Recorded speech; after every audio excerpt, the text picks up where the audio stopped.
আসসালামু আলাইকুম। স্বাগত জানাচ্ছি গ্রিন বাংলা নিউজ চ্যানেলে। সংবাদের শুরুতেই থাকছে সংবাদ শিরোনাম। বিশ্বে মার্কিন নেতৃত্বের অবসান ঘটতে চলেছে। সেনাদের যুদ্ধের জন্য প্রস্তুতি নিতে বললেন শি জিনপিং। নির্ধারিত সময়েই ভারতকে রাফাল যুদ্ধ বিমান দেবে ফ্রান্স। চীনের সঙ্গে ইসরায়েলের সম্পর্ক ছিন্ন করতে বলল আমেরিকা। বাংলাদেশ সহ 11 দেশের নাগরিকদের জাপান ভ্রমণে নিষেধাজ্ঞা। সৌদিতে গোলাগুলি, নিহত 6। সর্বশেষে জানিয়ে দেব, 243 বছরের ইতিহাসে 227 বছরই যুদ্ধ করেছে যুক্তরাষ্ট্র, এমনটাই মন্তব্য করল ইরান। বিশ্বে মার্কিন নেতৃত্ব ও মোরলীপনার যুগের অবসান হতে চলেছে। ইউরোপীয় ইউনিয়নের ইইউ পররাষ্ট্র নীতি বিষয়ক প্রধান জোসেপ বোরেল একথা বলেছেন। চীনের ব্যাপারে শক্তিশালী কৌশলগত নীতি গ্রহণের উপর গুরুত্বারোপ করেছেন তিনি বলেন, বিশেষজ্ঞরা বহু আগে থেকেই মার্কিন আধিপত্যের দিন শেষ হয়ে আসার কথা বলে আসছিলেন। বর্তমানে করোনা পরিস্থিতি মার্কিন পতনকে আরও ত্বরান্বিত করেছে। করোনার প্রাদুর্ভাব বিশ্বজুড়ে অভাবনীয় পরিবর্তন এনে দিয়েছে। করোনার কারণে মার্কিন সরকার অর্থ, রাজনৈতিক, সামাজিক ও স্বাস্থ্য খাতে নজরবিহীন সংকটে পড়েছে। এ কারণে করোনার প্রাদুর্ভাব প্রাচ্য ও পাশ্চাত্যের শক্তির ভারসাম্যে বিরাট পরিবর্তন এনে দেবে উল্লেখ করে ইউরোপীয় ইউনিয়নের পররাষ্ট্র নীতি বিষয়ক প্রধান জোসেপ বোরেল বলেছেন, ইউরোপীয় ইউনিয়ন কোন দিকে যাবে তা স্পষ্ট করার জন্য চাপ ক্রমেই বাড়ছে। জোসেপ বোরেল এটাও স্বীকার করেছেন, আন্তর্জাতিক অঙ্গনে মার্কিন বিরোধী শক্তিগুলো নিজেদের মধ্যে ঘনিষ্ঠ সম্পর্ক গড়ে তুলছে, যা কিনা ভেতরে ও বাইরে মার্কিন সাম্রাজ্যের পতন ডেকে আনবে। মার্কিন প্রেসিডেন্ট ডোনাল্ড ট্রাম্পের বহুপক্ষীয় বিশ্ব ব্যবস্থা ভেঙে চুরমার করে দিয়ে মার্কিন নেতৃত্বে এক মেরুকেন্দ্রিক ব্যবস্থা গড়ে তোলার জন্য সব রকমের চেষ্টা চালিয়ে যাচ্ছেন। এর ফলে বিশ্বব্যাপী মার্কিন প্রভাব কমে যাচ্ছে, তাদের শক্তি দুর্বল হয়ে পড়ছে এবং ট্রাম্পের ভুল নীতির কারণে ওয়াশিংটন ক্রমেই আন্তর্জাতিক অঙ্গনে কোণঠাসা হয়ে পড়ছে। সার্বভৌমত্ব রক্ষায় সেনাবাহিনীকে যুদ্ধের জন্য প্রস্তুত থাকার নির্দেশ দিয়েছেন চীনের প্রেসিডেন্ট শি জিনপিং। তার এই নির্দেশে বিশ্ব রাজনীতির মহারথীরা নড়েচড়ে বসেছেন। দেশটির আইন শৃঙ্খলা রক্ষাকারী বাহিনীর একটি প্রতিনিধি দলের সঙ্গে বৈঠকের সময় তিনি এ নির্দেশ দেন। তবে সম্ভাব্য কোন দেশের সঙ্গে এ যুদ্ধ হতে পারে, বৈঠকে তেমন কোনো নাম উল্লেখ করেননি শি জিনপিং। এদিকে ভারতের লাদাখ সীমান্তে প্রতিনিয়ত বাড়ছে উত্তেজনা। পূর্ব লাদাখের সীমান্ত রেখায় বেশ কিছু অঞ্চলে ভারত ও চীনের সেনারা মুখোমুখি অবস্থান নিয়েছে।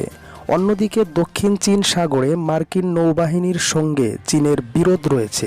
এছাড়া করোনা মহামারী নিয়ে যুক্তরাষ্ট্র, চীন পরস্পরের উপর দোষ ও দায় চাপিয়ে যাচ্ছে। ঠিক এমন সময়ে নিজের দেশের সেনাবাহিনীকে যুদ্ধের জন্য প্রস্তুতি নিতে শি জিনপিং এর নির্দেশে বিশ্ব রাজনৈতিক অঙ্গনে কানাঘোষা ও অঙ্ক কষাকষি শুরু হয়ে গেছে। চীনের রাষ্ট্রীয় বার্তা সংস্থা সিনহুয়ার প্রতিবেদনে বলা হয়েছে, ওই বৈঠকে শি জিনপিং আসন্ন বাজে পরিস্থিতির জন্য সেনাবাহিনীকে প্রস্তুত থাকতে বলেছেন। একই সঙ্গে যুদ্ধের জন্য আরও দক্ষতা বাড়ানোর নির্দেশও দিয়েছেন। ভারতের কাছে 36টি রাফায়েল যুদ্ধবিমান হস্তান্তরে কোনো বিলম্ব হবে না বলে জানিয়েছে ফ্রান্স।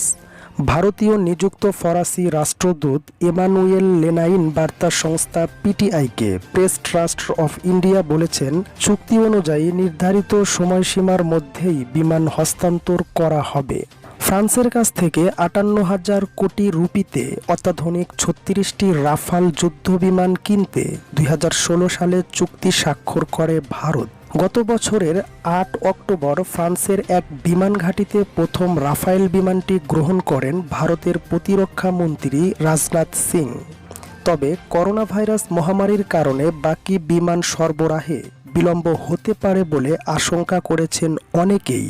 এমন পরিস্থিতিতে বার্তা সংস্থা পিটিআইকে দেওয়া সাক্ষাৎকারে ফরাসি রাষ্ট্রদূত এমানুয়েল লেনাইন বলেন, এখন পর্যন্ত রাফাল বিমান সরবরাহের নির্ধারিত সূচি যথাযথভাবে মেনে চলা হচ্ছে, আর প্রকৃত অর্থে চুক্তির সঙ্গে সঙ্গতি রেখে এপ্রিলের শেষ নাগাদ ফ্রান্সে ভারতীয় বিমান বাহিনীর কাছে নতুন বিমান হস্তান্তর করা হয়েছে। ফরাসি রাষ্ট্রদূত জানান, প্রথম 4টি রাফাল বিমান নিয়ে আসতে ভারতীয় বিমান বাহিনীকে সহায়তা করেছে ফ্রান্স। সরবরাহের সময়সূচি সঠিকভাবে মানা হবে না এমন আশঙ্কার কারণ নেই বলে জানান তিনি। উল্লেখ্য, 58,000 কোটি রুপিতে ভারত শুধু 36টি যুদ্ধবিমান পাচ্ছে তা নয়, আনুষাঙ্গিক অস্ত্রশস্ত্রও ভারত ফ্রান্সের কাছ থেকে পাবে। এর মধ্যে রয়েছে মিটিওর ক্ষেপণাস্ত্র। পৃথিবীতে যত রকমের আকাশ থেকে আকাশ ক্ষেপণাস্ত্র রয়েছে সেগুলোর মধ্যে এই মিটিওর ক্ষেপণাস্ত্রকে অন্যতম সেরা হিসাবে ধরা হয়। শব্দের বেগের চেয়ে 4 গুণ জোরে ছোটে এই ক্ষেপণাস্ত্র। রাফাল যুদ্ধবিমান এই ক্ষেপণাস্ত্র ছুড়ে আকাশে 100 কিলোমিটারেরও বেশি দূরে থাকা শত্রু বাহিনীকে ধ্বংস করে দিতে পারে। ভারতীয় প্রতিরক্ষা বিশেষজ্ঞদের মতে রাফাল এবং মিটিওর এই যুগলবন্দি গোটা দক্ষিণ এশিয়ার সামরিক ভারসাম্যের ছবি বদলে দেবে। রাফায়েল যুদ্ধবিমানের মতো ডাবল ইঞ্জিন মাল্টি রোল ওয়াল ওয়েদার ফাইটার এয়ারক্রাফট আকাশে যেভাবে দাপট দেখাতে পারে, ভারতের দুই প্রতিপক্ষ চীন এবং পাকিস্তানের কোনো যুদ্ধবিমানই তার ধারে কাছে আসবে না। অনেক উচ্চতা থেকে এবং অনেক দূরত্ব থেকে ভূপৃষ্ঠে থাকা নির্দিষ্ট লক্ষ্যবস্তুকে আঘাত হানতে পারে রাফাল। চীনের সঙ্গে ইসরায়েলের বিকাশমান সম্পর্ক ছিন্ন করার জন্য তেল আবিবের প্রতি আহ্বান জানিয়েছে আমেরিকা। দৈনিক জেরুজালেমের পোস্ট জানিয়েছে, সম্পর্কের ক্ষেত্রে যেসব জায়গায় নিরাপত্তা ঝুঁকি রয়েছে সেসব সম্পর্ক ছিন্ন করার কথা বলেছে ওয়াশিংটন। পরিচয় না প্রকাশ করে একজন মার্কিন কর্মকর্তার বরাত দিয়ে ইসরায়েলের দৈনিকটি বলেছে, চীনের সঙ্গে সম্পর্ক কমানোর ব্যাপারে দ্রুত পদক্ষেপ নেওয়ার জন্য ইসরায়েলের প্রতি আহ্বান জানিয়েছেন ডোনাল্ড ট্রাম্প। মার্কিন ওই কর্মকর্তা জানান, চীনের সঙ্গে সম্পর্ক ছিন্ন করার ব্যাপারে কোনো পদক্ষেপ না নিয়ে ইসরায়েলে বিনয়ের সঙ্গে আমাদের উদ্বেগের বিষয়টি স্বীকার করেছেন। মার্কিন কর্মকর্তা আরও বলেন, এ ধরনের বিনয় প্রকাশ করে ইসরায়েলের সম্পর্ক ছিন্ন করবে না, কিন্তু এটি আমাদের কাছে সর্বোচ্চ অগ্রাধিকার পাচ্ছে। জেরুজালেম পোস্টের রিপোর্টে বলা হয়েছে, বিশেষ করে সংবেদনশীল প্রযুক্তিগত বিষয় এবং ইসরায়েলে ও চীনের মধ্যকার সম্পর্কের উপর গুরুত্বের সঙ্গে নজর রাখছে আমেরিকা। ইসরায়েলের প্রযুক্তি খাতে শত শত কোটি ডলার বিনিয়োগ করেছে চীন, যাকে ইসরায়েলে বাণিজ্যিক বলে আখ্যায়িত করেছে, কিন্তু আমেরিকা বলেছে এগুলো সেনা গোয়েন্দা সংস্থা, উপগ্রহ যোগাযোগ এবং সাইবার নিরাপত্তার ক্ষেত্রে ব্যবহার করতে পারে চীন। বাংলাদেশ সহ 11 দেশের নাগরিকদের উপর ভ্রমণ নিষেধাজ্ঞা আরোপ করেছে জাপান। দেশটির পররাষ্ট্র মন্ত্রণালয়ের ওয়েবসাইটে এ তথ্য জানানো হয়েছে।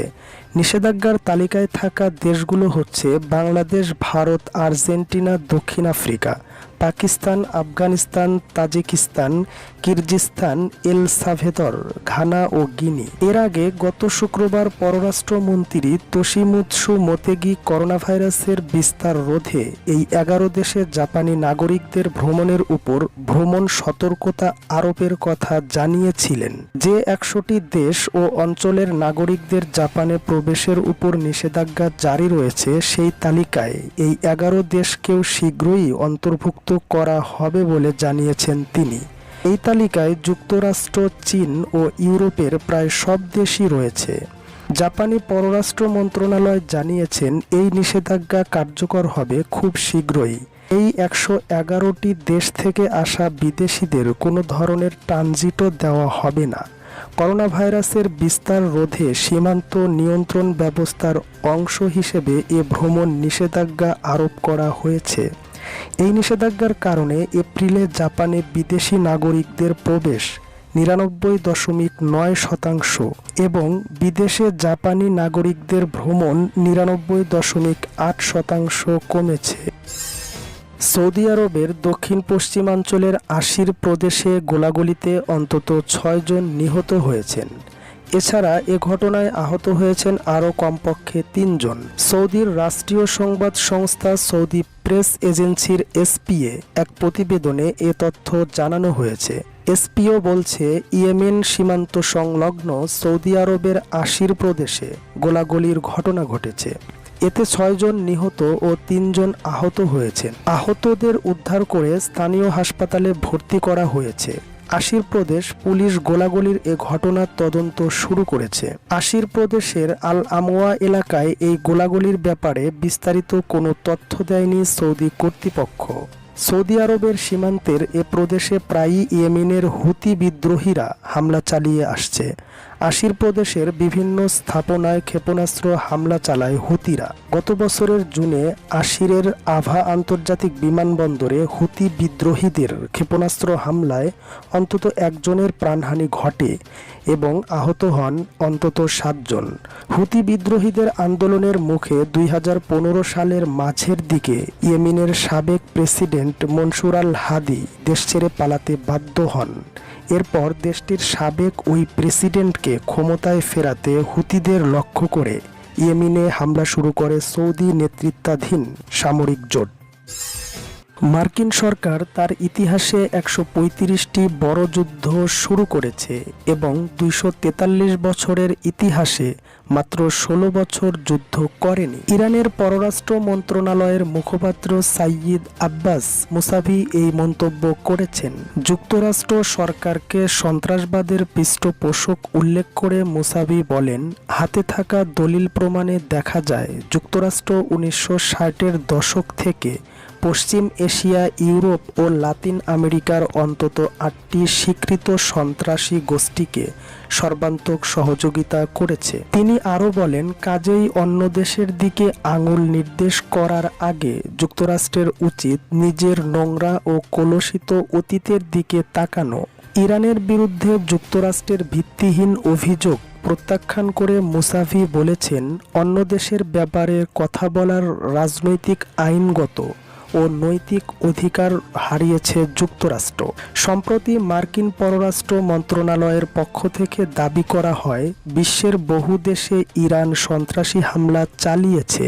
এই অভিযোগ প্রত্যাখ্যান করে মুসাভি বলেন, এটি হচ্ছে কল্পনা ও বিভ্রান্তির এমন এক সংমিশ্রণ যার পক্ষে কখনোই কোনো দলিল প্রমাণ উপস্থাপন করতে পারেনি যুক্তরাষ্ট্র।